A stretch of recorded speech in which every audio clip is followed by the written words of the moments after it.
Cet épisode commence avec Engin qui interrompt la session de travail de Serkan pour lui rappeler que c'est son anniversaire et l'inciter à se détendre. Serkan reconnaît qu'Engin a raison, mais se plaint qu'Eda n'ait rien organisé pour l'occasion, malgré ses attentes. Il est d'autant plus frustré qu'Eda lui a organisé un dîner de travail pour son anniversaire, non pas avec elle seule, mais avec son ex-petite amie, Céline. Serkan essaie de rationaliser la situation en affirmant qu'Eda devait le faire en tant qu'assistante, planifiant quelque chose lié au travail. Engin, cependant, y voit une jalousie mal dissimulée, rappelant à Serkan qu'Eda est aussi sa fiancée. Engin critique Serkan pour son manque de compréhension des femmes, lui expliquant qu'une femme jalouse peut parfois se comporter comme si elle ne l'était pas. Serkan, plus embrouillé qu'éclairé par cette conversation instructive, se moque de la source de sagesse d'Engin, Seren, l'avocate blonde. Engin, tout en étant vexé, maintient sa prédiction que Serkan finira par lui demander conseil sur les femmes dans quelques mois. La scène suivante montre Eda, Fifi et Melo à la terrasse du magasin de fleurs de la tante d'Eda en train de boire du thé. Melo révèle à Fifi que leur amie Eda a organisé le dîner d'anniversaire de Serkan avec son ex, Céline. Melo et Fifi interpellent immédiatement Eda, la traitant de folle et lui rappelant que les hommes comprennent les choses de manière simple et ne capteront pas les signaux indirects. Eda explique son geste comme un test de confiance. Elle veut savoir s'il y a vraiment quelque chose entre Serkan et Céline, quitte à ce que leur relation se termine. Les amis sont consternés. Melo souligne qu'Eda est en train d'offrir Serkan à Céline. Fifi prévient Eda que si elle laisse un homme partir en pensant qu'il reviendra s'il est heureux, elle risque d'attendre en vain. Eda se justifie en disant qu'elle n'a pas réussi à trouver un endroit assez chic pour fêter l'anniversaire de Serkan.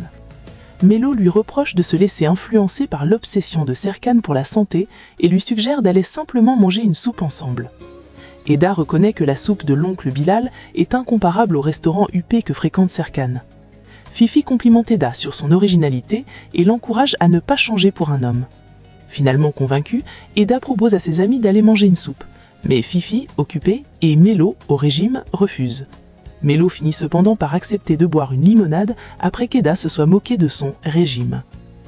Pendant ce temps, dans le restaurant réservé par Eda pour le dîner d'anniversaire de Serkan avec Céline, Serkan regarde la vue en se remémorant le moment passé avec Eda dans ce même lieu. Il est physiquement avec Céline, mais mentalement avec Eda, se souvenant de leurs échanges sur la façon de contempler le paysage. Le dîner dégénère en affrontement. Céline offre une montre de la part d'Alpetekin, puis Serkan l'interroge sur les intentions de son père concernant la cession de l'entreprise. Céline révèle que le père de Serkan doute de sa capacité à travailler avec Eda et Ferit. Serkan réaffirme qu'Eda n'a rien à voir avec l'entreprise, puis accuse Céline d'utiliser Ferit pour le rendre jaloux. Vexé, il exige qu'elle vende ses parts si elle ne rompt pas ses fiançailles avec Ferit, qu'il juge dangereux à cause de son association avec Kaan Karadağ. Céline riposte en lui demandant s'il pense qu'Eda est la bonne pour lui. Déstabilisé, Serkan avoue qu'il n'est pas le bon pour elle et qu'elle est probablement déjà fatiguée de lui. Le téléphone de Serkan sonne, c'est Melo. Elle l'appelle pour lui souhaiter un joyeux anniversaire et le taquiner au sujet des fêtes, jurant qu'elle y en organisera une l'année suivante. Grâce à cet appel, Serkan devine où se trouve Eda. On le voit alors rejoindre Eda dans le restaurant où elle mange de la soupe seule. Le regard surpris d'Eda fait sourire Serkan, qui s'assoit à sa table. Il prétend que Melo lui a dit que la soupe était délicieuse. Eda se moque de le voir dans un café local après son dîner chic. Serkan confirme qu'il a encore faim après son dîner avec Céline et plaisante en disant qu'il est là pour ne pas éveiller les soupçons s'il ne passe pas son anniversaire avec sa fiancée. Malgré ses doutes initiaux, il commande la même soupe qu'Eda et lui demande comment se mange la soupe terbillée.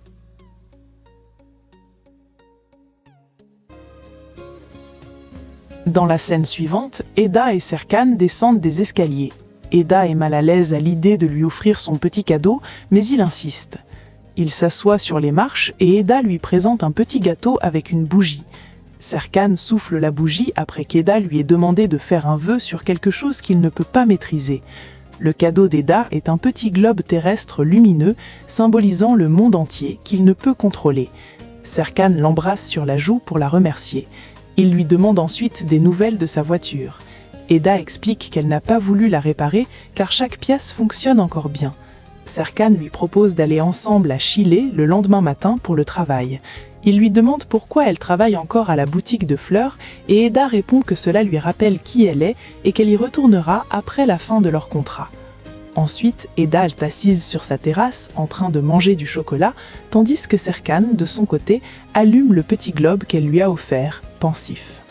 La scène se déplace vers une discussion entre Eda et Seren. Seren demande directement à Eda si elle est amoureuse de Serkan, évoquant ses qualités. Eda répond qu'elle ne peut pas tomber amoureuse de lui car elle ne le devrait pas, et qu'elle doit tenir jusqu'à l'expiration du contrat. Seren l'encourage à rester éloignée de lui, le décrivant sarcastiquement comme une personne normale pour l'aider à s'en détacher. Eda promet de garder ses distances, mais son expression finale montre qu'elle doute d'y parvenir. Le lendemain, Fifi, Eda, Melo et la tante Ayfer prennent le petit déjeuner à l'extérieur. Eda reproche à Melo d'avoir révélé sa position à Serkan. Elle insiste pour aller à Chile seule avec sa voiture, une décision soutenue par Ayfer et Seren. Au même moment, Serkan et Kaan appellent respectivement Eda et Melo pour leur proposer de les emmener. Les deux jeunes femmes refusent. De retour à table, Melo cache à qui elle parlait, prétendant qu'il s'agit d'un ami du travail. Interrogée, elle s'enfuit de la table, visiblement mal à l'aise. Eda, pressée, s'en va à son tour en précisant qu'elle prend sa vieille voiture, l'oncle. La scène suivante montre Eda sur la route, parlant à sa voiture pour l'encourager à tenir. Après un échange téléphonique comique avec Melo, la voiture tombe définitivement en panne. Serkan l'appelle, apprend la situation et rebrousse chemin pour la retrouver.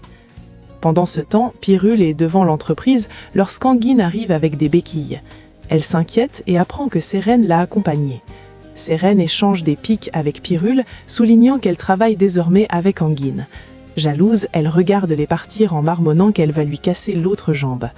Serkan retrouve Eda sur le bord de la route et la réprimande pour avoir pris sa vieille voiture. Eda l'accuse de vouloir la contrôler.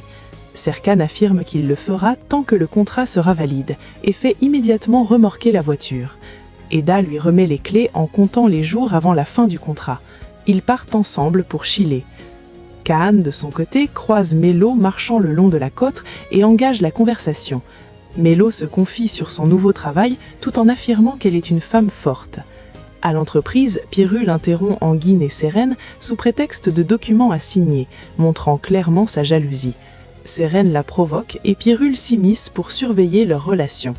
À Chile, Eda confronte Serkan sur le projet paysager. Il lui explique qu'il a engagé Madame Idil comme conseillère. Eda y voit un manque de confiance, mais Serkan la rassure sur ses capacités. Résignée, elle accepte le défi et sort de la voiture, déterminée à réussir. Pendant ce temps, Seren rappelle Enguine leur plan pour ignorer Pirul. Lorsque celle-ci arrive, Seren change de sujet et parle de la fuite d'informations. Pirul tente de la rabaisser, mais Seren reste ferme. Serkan observe Eda diriger le projet à Chile et se montre fier de son talent. À l'entreprise, Céline apprend de Pirul que Seren enquête sur la fuite du contrat. Céline maintient son autorité et affirme que Seren devra la tenir informée. Enfin, Seren est interceptée par Erdem qui l'interroge sur Fifi. Elle comprend son intérêt et promet d'en reparler plus tard. De retour avec Ferit, Céline exprime son stress face à l'enquête de Seren. Ferit, plein de remords, promet de régler la situation pour la protéger.